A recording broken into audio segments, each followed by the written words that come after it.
4 minute आफ्नो लागि देऊ साथीहरु। आज ठुलो चीज तिमीले लास्टसम्म स्किप गरेनौ भने पाउँछौ। सबैजना स्वस्थ रहौं हैन, स्वस्थ बनाऊ त हामी भन्छौं, तर आज देशमा एकदमै ज्यादा प्रयोग गरिने भनेको चाहिँ धूम्रपान, स्मोक है।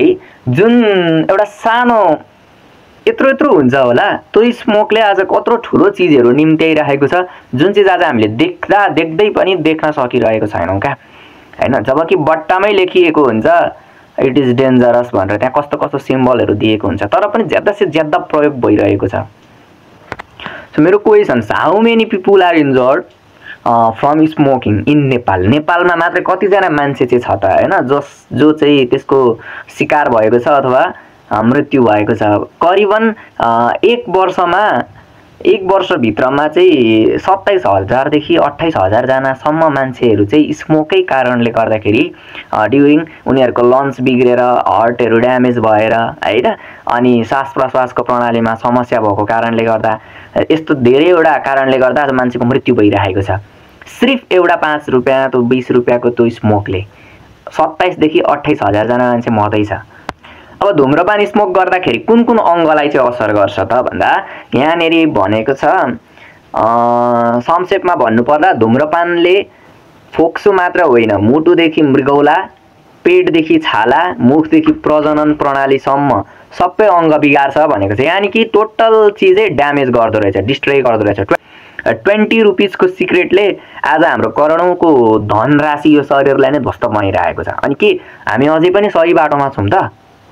जहिले पनि हामी प्रुफ गर्नुको लागि म्याथमेटिक्स अथवा हिसाबको सहारा लिन्छौं। आज पनि हामी हिसाबको सहारा लियौं।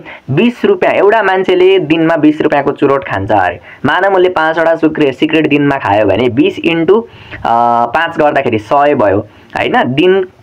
दिनको 100 रुपैयाँ, त्यसलाई महिनामा कन्भर्ट गर्दाखेरि 3000 रुपैयाँ, त्यसलाई वर्षमा कन्भर्ट गर्दाखेरि 36,000 रुपैयाँ।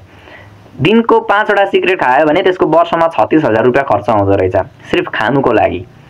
अब त्यसलाई नै 10 वटा पनि खान्छ कतिले एउटै बट्टा पनि भ्याउँछ होला हैन। भने चाहिँ यसै दिनको 10 वटा खाने मान्छेले 72,000 रुपैयाँ वर्षको सक्छ सिर्फ सिगरेटमा।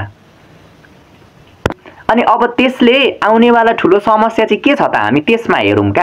अब त्यसको अनुमानित अप्रत्यक्ष खर्च हामी हेर्छौं हैन। फोक्सो वा घाँटीको क्यान्सर हुन्छ, त्यसको उपचार गर्नको लागि उसलाई 5 देखि 10 लाख रुपैयाँ लाग्छ। अब मुटुको स्ट्रोकको उपचार, त्यसको लगभग 3 देखि 6 लाख रुपैयाँ लाग्छ।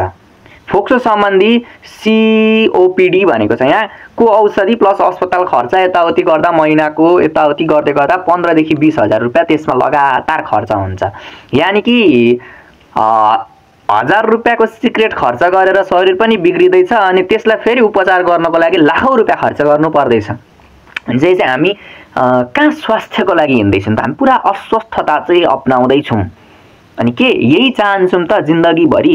अनि यही सिगरेटले गर्दा आज त्यत्रो हजारौं मान्छेको मृत्यु भइरहेको छ। उपाय चाहिँ के त भन्दा यसको सरल उपाय भनेको चाहिँ food supplement.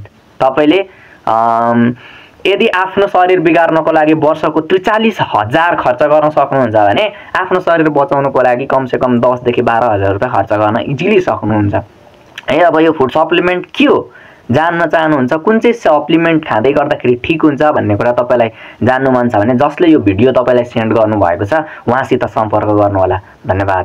Thank you so much. जय नेपाल। स्वस्थ रहनु, स्वस्थ बनाउनु।